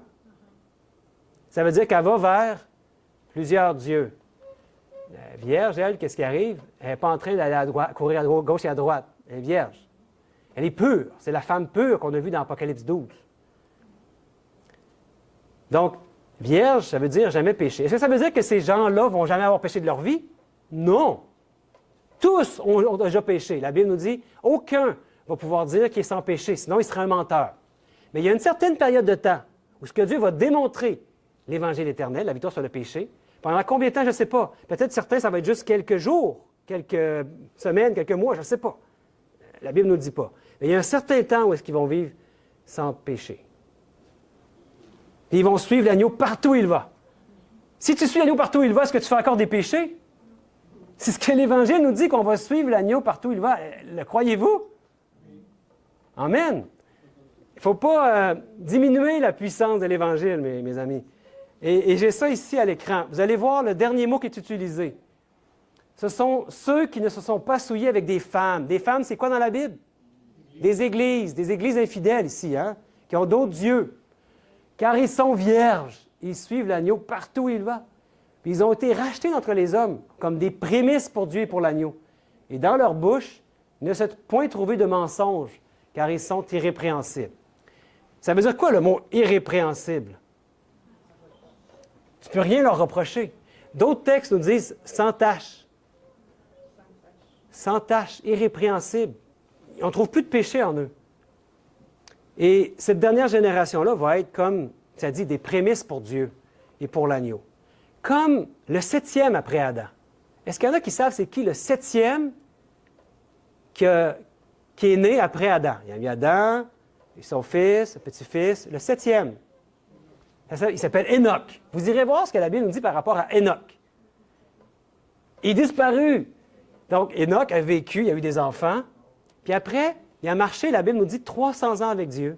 Puis après, Dieu l'a enlevé, l'a emmené au ciel, sans passer par la mort. On dit qu'Enoch représente comme la prémisse de ceux, il représente ceux qui ne vont pas passer par la mort.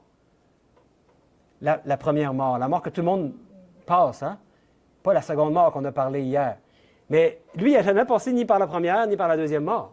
Il a été enlevé au ciel. Comme les 144 000, ils ne vont pas passer par la mort. Et c'est pas, je pense que ce n'est pas pour rien que c'est le 7e. Le 7, c'est très spécial dans la Bible. Hein? Et je l'ai mis ici à l'écran, mais ça dit « Enoch marcha avec Dieu, puis il ne fut plus parce que Dieu l'a pris. » Donc, Dieu, on peut dire qu'il est en train de préparer un peuple d'Enoch. Lui, il a marché 300 ans avec Dieu. Bon, je ne pense pas qu'il reste 300 ans à notre terre, en tout cas, avant que Jésus revienne. Donc, lui, il était capable de marcher 300 ans sans même avoir vu Jésus. Hein?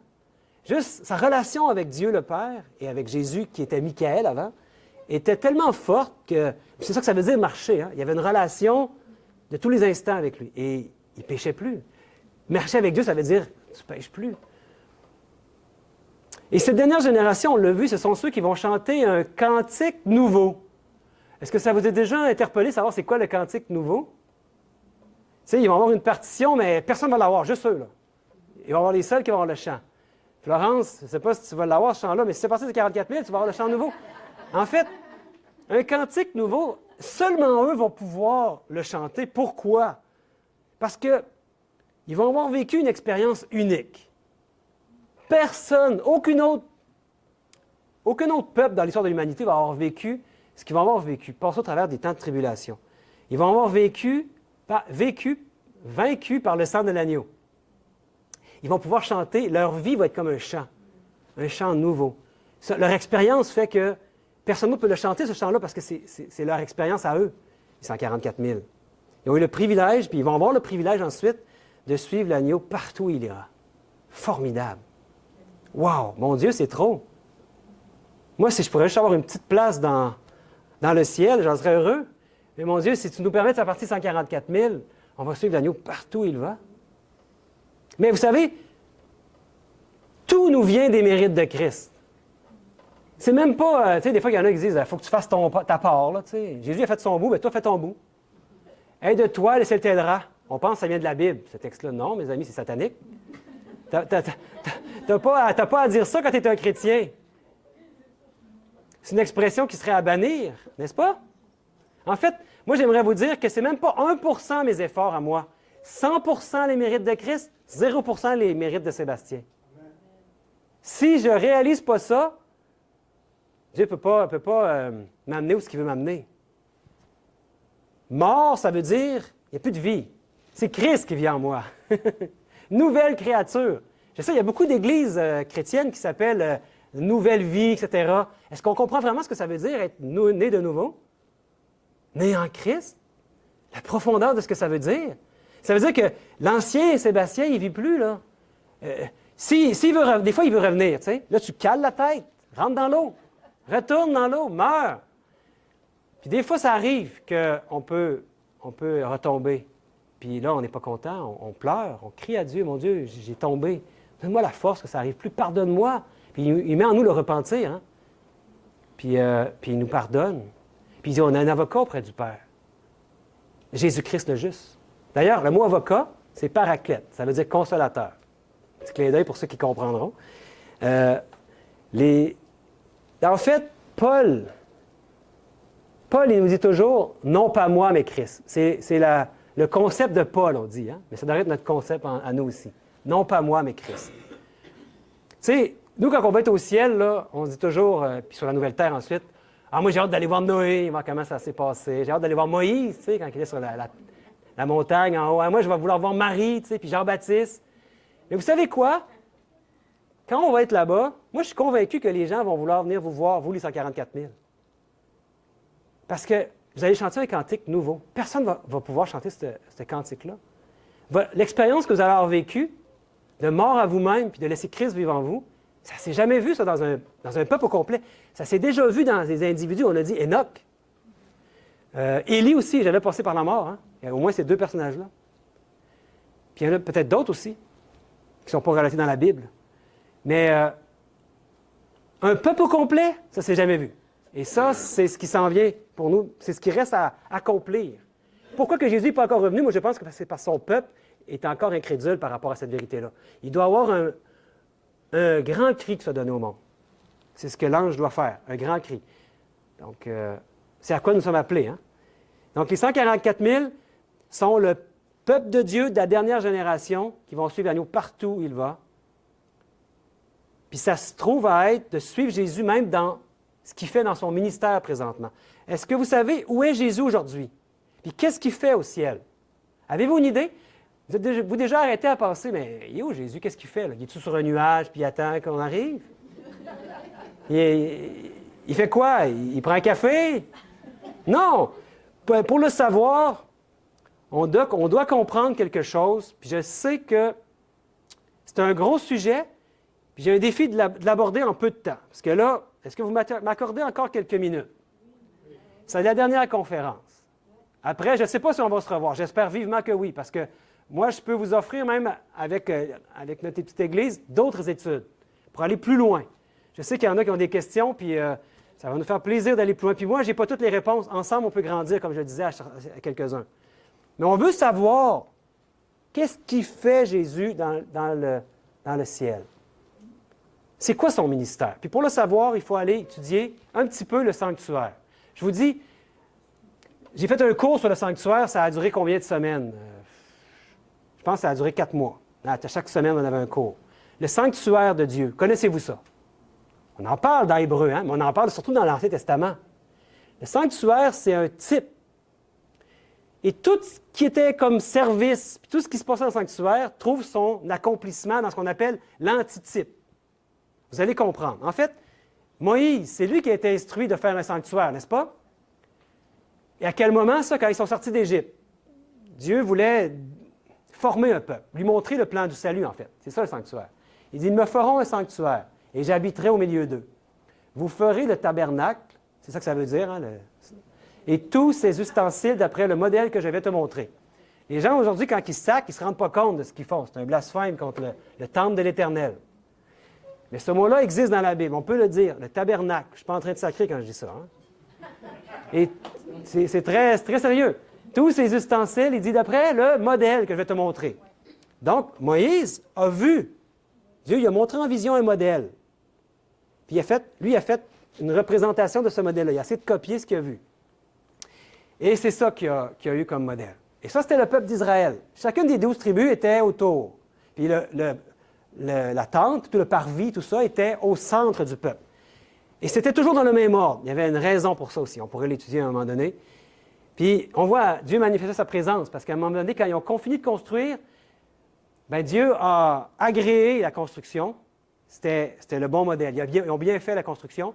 Puis dans la Shekinah, qui était sur l'Arche de l'Alliance, il y a eu une boule de feu.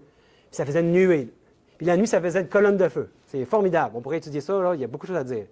Puis Jésus, ou le grand prêtre ici, ça c'est à l'intérieur de la tente, là, cette partie-là, ici, là, il y avait 2 appartements. Il y avait le lieu saint, le lieu très saint. Peut-être vous avez déjà entendu parler de Indiana Jones et les aventuriers de l'Arche perdue. Bien, c'est ça, là, ici, l'Arche. Là. Il y avait un seul meuble dans cet appartement-là, l'Arche de l'Alliance. Savez-vous ce qu'il y avait dans le coffre, dans l'Arche? Les 10 commandements. Il y avait aussi un petit peu de la manne, pour qu'on s'en souvienne, parce que c'était un miracle. Puis il y avait aussi la Vierge d'Aaron qui avait fleuri, qui démontrait le ministère des Lévites, hein, de la prêtrise qui était à... Puis ici, bien, le grand prêtre, puis les prêtres, pas seulement le grand prêtre, les prêtres entraient à chaque jour dans ce lieu-là, le lieu saint. Puis les gens qui avaient des péchés, ils amenaient un de leurs animaux, puis pour montrer l'horreur du péché, ils confessaient le péché avec le prêtre sur l'animal, puis l'animal devait mourir. Qui représentait qui? Qui allait mourir? Jésus. Puis matin et soir, il y avait aussi un sacrifice, le sacrifice quotidien, le sacrifice perpétuel, qui représentait Jésus. Un agneau sans défaut, sans tache, qui représentait Jésus. Tout dans le sanctuaire, à peu près, représente Jésus. Et Jésus est aussi le grand prêtre. Puis, une fois par année, il y avait quelque chose de bien particulier. Ici, on le voit. Ça, c'est le grand prêtre quand il était sur la terre, c'est son habillement. Puis tout l'habillement a une signification. Hein. Il vaut vraiment la peine de l'étudier. Puis Jésus, aujourd'hui, est le grand prêtre aussi, mais où? Au ciel. Pourquoi il peut être notre grand prêtre? On l'a dit parce qu'il est devenu un humain, comme nous. S'il n'est pas comme nous, il ne peut pas être notre grand prêtre, il ne serait pas qualifié.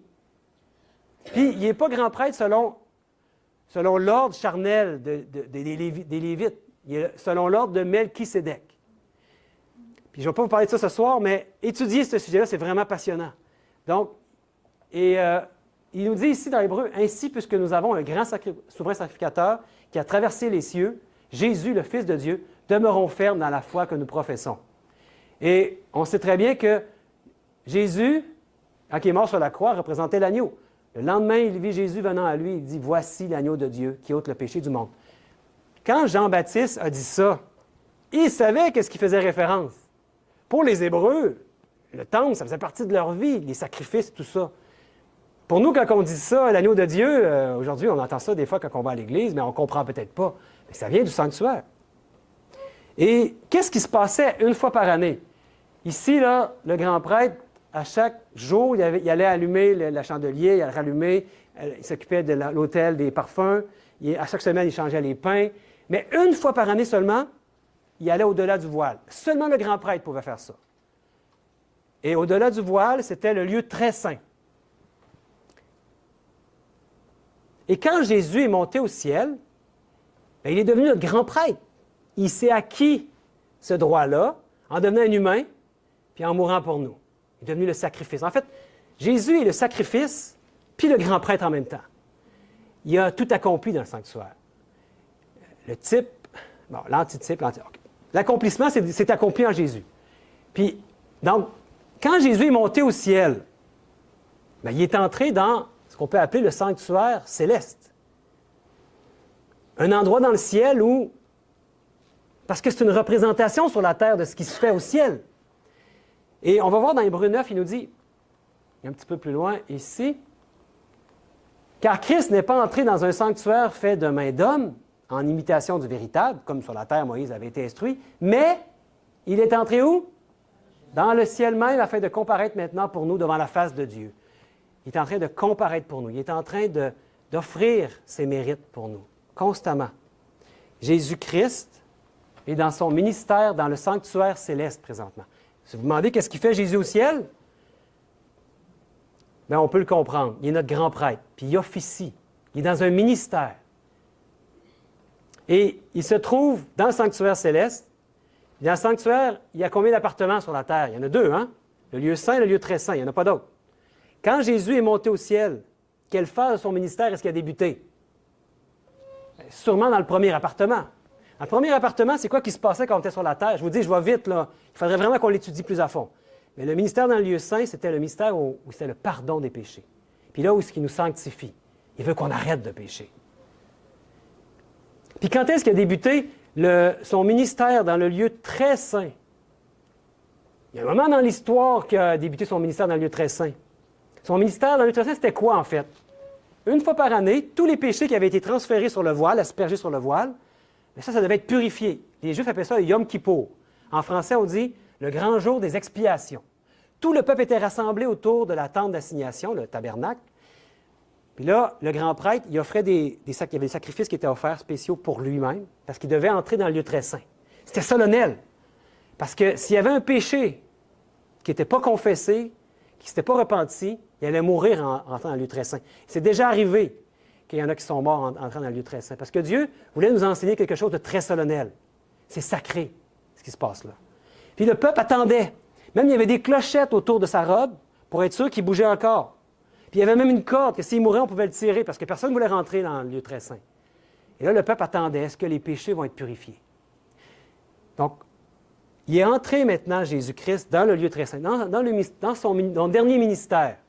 Parce qu'il n'a pas fini d'accomplir l'Évangile éternel sur la croix.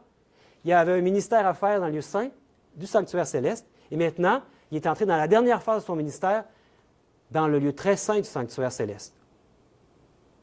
Où est-ce qu'il est en train de purifier les péchés? Le grand jour des expiations. Est-ce qu'on peut voir ça dans les prophéties, ce que je vous dis? Oui, mes amis. Dans Daniel 8, et on va lire le verset 13 et 14.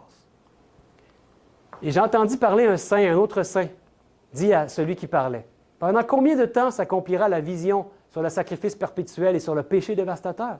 Jusqu'à quand le sanctuaire et l'armée seront-ils foulés? Et il me dit, 2300 soirs et matins, puis le sanctuaire sera purifié. » Avez-vous déjà analysé qu'est-ce que ça voulait dire, ces 2300 soirs et matins? Ça représente 2300 jours. Hein? On sait que des jours dans la Bible, c'est des jours qui veulent dire des années prophétiques. Vous savez, le mouvement des William Miller, ça vous dit quelque chose? Un peu avant les années 1840. Il avait étudié Daniel, lui. Dieu avait révélé à certaines personnes sur la terre ce que ça signifiait ici, 2300 soirs et matins, puis le sanctuaire sera purifié. C'est ce qu'on cherche à savoir, hein? Quand est-ce que le sanctuaire va être purifié? Puis ici, il nous dit une période de temps, mais ça commence quand est-ce, ça? Puis William Miller avait étudié, puis il avait compris que les 70 semaines du chapitre 9, juste après, parce que quand le chapitre 8 finit, il est languissant et malade. Il ne comprend pas la vision des soirs et des matins. Puis juste après, au chapitre 9, alors qu'il prie, l'ange vient à lui et lui donne la prophétie fameuse des 70 semaines, qui lui donne un début, le décret d'Artaxerxès, le fameux décret d'Artaxerxès, qui est en quelle année? Il y en a qui s'en souviennent? On l'avait vu hier, hein? C'est décrypté ici, là, mais c'est en 457, le décret qu'on trouve dans Esdras, qui est le décret de reconstruire Jérusalem, qui a été vraiment effectif, c'est le 3e dans Esdras. Étudiez-le par vous-même, vous allez voir, c'est fabuleux. J'ai une petite étude sur le sujet si ça vous intéresse. Puis, ici, les 70 semaines, on avait vu hier qu'on s'était rendu jusqu'ici, à la lapidation d'Étienne. Les 7 ans. Puis au milieu de la semaine, il y avait eu quoi? Il y avait eu un oint qui avait été retranché. C'était Jésus-Christ qui mourait. Mais ici, ce qui est intéressant, c'est que le début des 2300 soirs et matins, c'était ça qu'il ne comprenait pas au chapitre 8. Dieu lui donne au chapitre 9 la compréhension de quand est-ce que Jésus va revenir, puis c'est quoi l'approbation pour Israël. On a tout vu ça hier. En même temps, il lui donne le début des 2300 soirs et matins. Maintenant, si vous allez 2300 soirs et matins, puis vous mettez ça dans le temps, puis vous enlevez l'an 0 parce que ça n'existe pas, ça nous donne octobre 1844, comme étant le temps de la fin. William Miller, il pensait que le sanctuaire qui allait être purifié, c'était le retour de Jésus. La terre au complet avait été impactée par ça. Toutes les églises, là, aux États-Unis, ils voulaient l'avoir, William Miller. Peut-être pas toutes, mais beaucoup en tout cas. Des centaines de milliers de personnes, dans le monde entier, dans les journaux partout, ils parlaient que Jésus allait revenir en 1844. Puis finalement, il est arrivé en 1844, puis Jésus n'est pas revenu. Puis là, il était amer, il était attristé de ça. Qu'est-ce qui s'est passé? Puis là, Dieu leur a révélé, il y en a un qui a eu une vision. Puis Dieu lui a montré, non, écoute, vous êtes trompés d'événement. C'est pas la terre qui devait... c'est pas Jésus qui allait revenir. Ce n'est pas la terre qui devait être purifiée, mais c'est au ciel. Il leur a montré qu'il y avait un sanctuaire. Il y avait une vision du sanctuaire au ciel, puis c'est lui qui doit être purifié. Fait que depuis du 144, on sait que le jugement est commencé. Donc, le premier ange qui dit « Craignez Dieu et donnez-lui gloire, car l'heure de son jugement est venue », c'est débuté, mes amis. On sait dans quel temps on vit. On n'est pas en train de flotter. Puis, c'est formidable parce que depuis 1844, on peut vraiment dire qu'on vit dans les temps de la fin. Ça fait longtemps, hein? Et c'est comme si on est suspendu dans le dernier jour des expiations, le jour antitypique des expiations. Il dure plus que 24 heures. C'est un jour symbolique qu'on peut dire, hein? Depuis 1844. Dieu attend que son peuple soit prêt, qu'il ait la victoire sur le péché. Il avait besoin de le former avant, de lui montrer plein de choses, de l'instruire de toutes sortes de manières. Puis, je vous dis, il y a beaucoup de gens sur cette terre qui... Tu sais, des fois, on se pense seul, hein? On n'est pas seul ici. Il y a beaucoup de gens sur cette terre qui ont cette même conviction-là qu'on est en train de découvrir ce soir. Beaucoup. Quand même un peuple humble et petit, mais c'est beaucoup quand même de gens. Tu sais, Élie, là, il se pensait seul, hein? Quand il est allé avec les prophètes de Baal, il était combien, eux autres, je ne me souviens plus, hein? Presque 1000. Puis ils n'ont pas réussi à allumer le feu. Puis lui, il a dit, regarde, mettez de l'eau sur le bûcher, puis je vais prier Dieu, puis il va allumer le feu. Puis après, il y a eu beaucoup de persécutions parce que les gens se sont bien rendus compte que Dieu était avec lui. Puis là, bien, Dieu lui a fait comprendre, il y en a 7000 qui n'ont pas plié le genou devant Baal. 7000 autres prophètes. Il n'était pas tout seul. Nous, peut-être qu'on se pense tout seul, mais on n'est pas tout seul, mes amis. D'ailleurs, on est tous ici ensemble comme une petite famille ce soir. J'espère que cette révélation ce soir que vous allez avoir le goût juste d'aller plus loin parce que je conviens que ça va vraiment vite. C'est un sujet qu'il faut vraiment approfondir. En fait, qu'est-ce qui faisait le grand prêtre? Le grand prêtre, une fois par année, c'est ça qu'il faut comprendre. Il purifiait le lieu très saint. Et c'est ça le type de ministère, c'est ça que le ministère que Jésus il fait en ce moment dans le sanctuaire céleste. Si vous voulez savoir ce qu'il fait, il est en train de purifier. Mais il purifie quoi? Qu'est-ce qu'il a purifié? Mais qu'est-ce qu'il veut purifier? Il offre ses mérites. Et ce qu'il veut purifier, en fait, c'est son peuple. C'est nous. Nous sommes son temple. Connaissez-vous un texte qui dit ça? Il y a un texte dans Corinthiens 3,16 qui dit « Ne savez-vous pas que vous êtes le temple de Dieu et que l'Esprit de Dieu habite en vous? » Vous êtes le temple de Dieu, n'est-ce pas une merveilleuse révélation? Jusqu'où Dieu veut aller avec vous? L'accomplissement de l'Évangile éternel. Il veut purifier votre vie. Puis si vous regardez à vous-même, mais regardez à Jésus. Il peut l'accomplir en vous. En fait, il a promis qu'il allait l'accomplir en vous. Les 144 000, en fait, ça va être un groupe de chrétiens. Et ça peut être des Juifs aussi. Hein, ça peut être des gens de tout peuple, toute langue, toute tribu, toute nation, dit le message des 3 anges. Mais ce peuple-là, ils vont devenir des chrétiens, ils vont être arrivés à la maturité parfaite de Christ. Puis ils ne vont pas passer par la mort. Ils vont être comme des prémices qui permettent à Dieu de démontrer à l'univers, parce qu'ils attendent la révélation des fils et des filles de Dieu. Voilà c'est quoi la révélation des fils et des filles de Dieu. C'est un peuple arrivé à la maturité parfaite. Il n'a pas demandé ça aux Israélites. Il y en a qui auraient pu le faire, mais ce n'était pas la vérité présente pour l'époque. Ce n'était pas la vérité présente non plus dans le temps du Moyen Âge. Il y en avait plein les bas avec la persécution et tout ça. Aujourd'hui, oui, on va être persécuté aussi, mais on est arrivé avec le recul du temps à comprendre toutes les prophéties. On est arrivé aujourd'hui avec l'Internet, avec les Bibles, on a toutes les versions. Il ne nous manque rien aujourd'hui. Et on est arrivé à un moment où Dieu peut enfin accomplir ce qu'il a promis, c'est notre vérité présente pour aujourd'hui. Des prémices pour Dieu. En fait, il ne pourra pas emmener le reste de l'humanité s'il ne démontre pas à l'univers qu'un peuple n'est pas capable d'accomplir l'Évangile éternel, la victoire sur le péché. Ce peuple-là, il va être capable seulement parce que c'est Jésus qui est capable, qui va le faire en eux. Puis les 144 000 vont être vivants au retour de Jésus. Puis Dieu va les sceller de son sceau, car ils sont rendus irrépréhensibles. Plus de péché en eux. Ils ne pêchent plus. Ils seront les seuls êtres humains qui vont pouvoir subsister lors de l'avènement de Jésus. Parce que l'avènement de Jésus, ça va être un événement tellement glorieux que ceux qui n'ont pas la victoire sur le péché à ce moment-là, qu'est-ce qui va arriver avec eux? Est-ce que tu peux voir la gloire de Dieu puis vivre?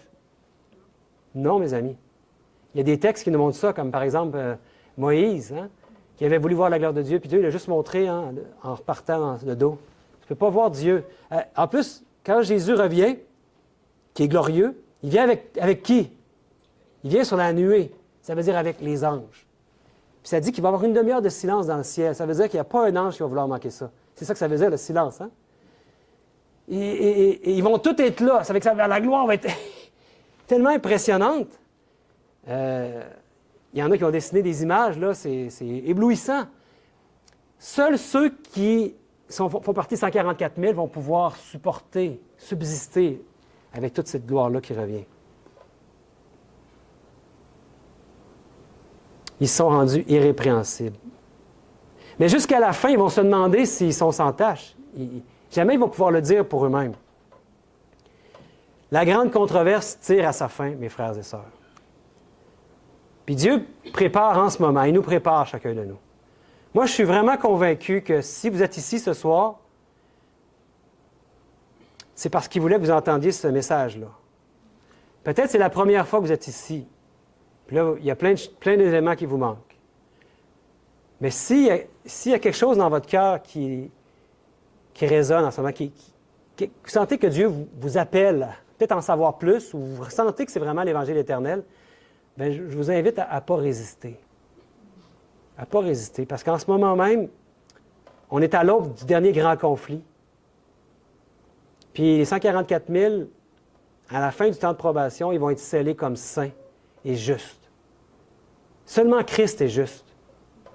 Ils vont être vêtus de la justice de Christ. Et à cause de cette démonstration-là, il va pouvoir emmener tout le reste de l'humanité au ciel. C'est à ce point-là qu'ils sont spéciaux, les 144 000. Donc, Dieu est en train de le faire, il va l'accomplir, son évangile éternel. Puissions-nous faire partie du nombre. Puis, en fait, c'est pas pour notre gloire à nous. Hein. S'il veut qu'on s'endorme avant, bien, gloire à Dieu, ça sera pour faire ta volonté, mon Dieu. En fait, ce qui nous préoccupe, c'est de blanchir sa réputation. Parce que l'ennemi l'accuse devant l'univers. Puis il attend la révélation des fils et des filles de Dieu. Quelque chose qu'il n'a jamais fait encore dans l'histoire de l'humanité, mais qu'il va accomplir maintenant. Ne doutons pas de la réussite de ce plan merveilleux. Et laissons Dieu faire le travail de purification de notre caractère que lui seul peut accomplir. On va avoir le caractère de l'agneau. Ma prière est qu'on puisse laisser Dieu briser toute résistance en nous, dans notre cœur. Qu'on n'ait pas de doute, puis qu'il puisse nous remplir de son amour, de son esprit, de sa vie, de la foi de son Fils Jésus. Amen. Voulez-vous qu'on prie ensemble? Laurence, tu peux te joindre à moi. Puis, on peut se mettre à genoux si vous voulez.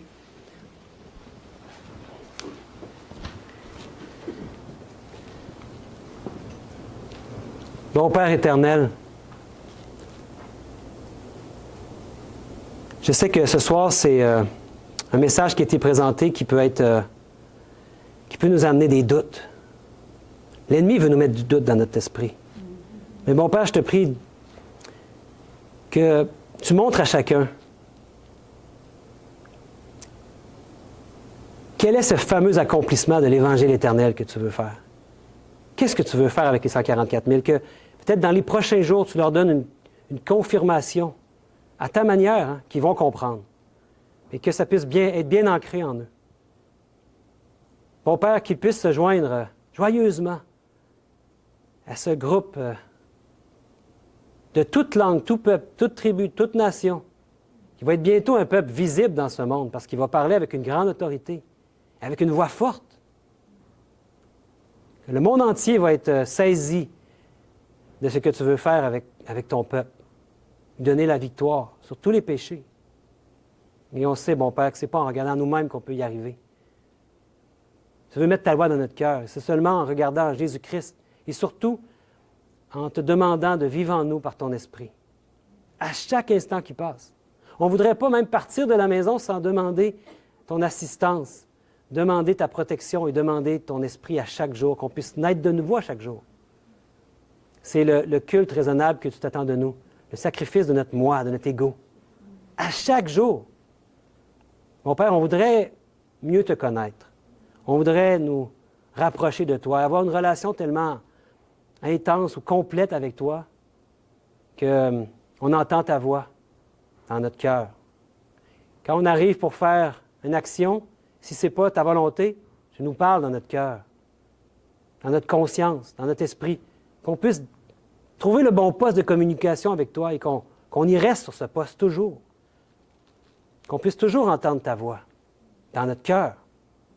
Bon Père, révèle-toi à chacune des personnes qui sont ici. Bon Père, si c'est ta volonté, puis qu'on puisse se revoir et continuer à grandir ensemble, je sais que c'est ta volonté, mais qu'on puisse le faire ensemble, bon Père, que le plus grand nombre d'entre nous, on puisse être vraiment des frères et des sœurs qui humblement demandent cette victoire que tu veux nous donner, en Jésus-Christ. Bon Père, bénis chaque personne qui sont ici. Je te prie de bénir aussi les familles qui sont représentées par toutes ces personnes. Et je te prie, bon Père, de nous protéger de tout mal, parce que l'ennemi, peut-être qu'il ne sera pas content dans les prochains jours. Il va nous envoyer peut-être des personnes pour nous décourager, pour nous mettre du doute. Et je te prie de protéger chaque personne et d'éloigner ces mauvais esprits de chacune de ces personnes.